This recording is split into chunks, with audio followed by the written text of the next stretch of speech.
So this is the third video on my series, identifying regions with loci and complex numbers.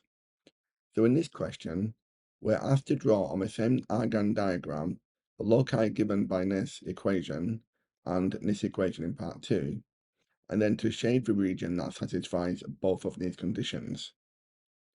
So if we begin with the first equation, we've covered in previous videos that if you have a distance between a general point z and a fixed point z1, this distance forms the radius of a circle, where the centre is z1. So we can use this property to sketch this locus. So we need to begin by identifying z1.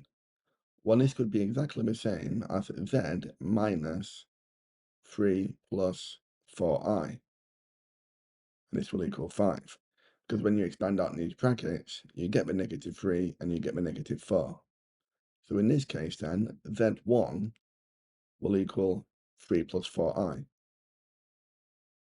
Part 2, we've also covered that the distance between a general point and a fixed point, z1, can be equal to the distance between the general point and a different fixed point, z2.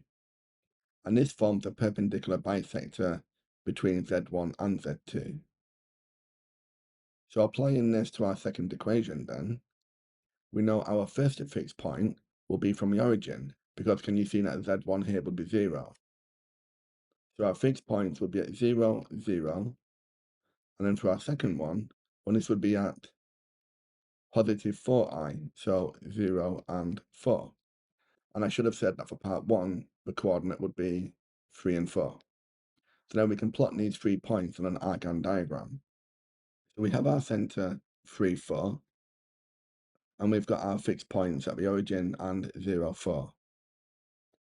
So what we're told now is that Z, the general point, must be within less than 5 units from the centre. So that means it must be within our circle.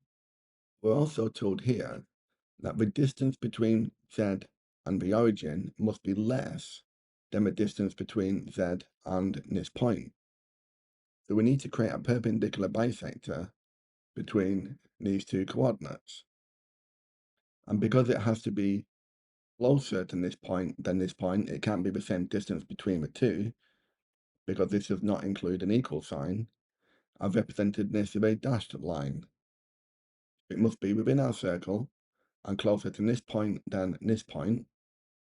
So the green region shows all the possible locations of our general complex number Z. Okay? Well, thank you very much for watching. I hope you found that useful. If you did find that helpful, please like and subscribe.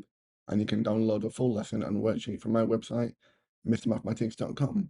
There's a link in the description below. Thanks again and take care.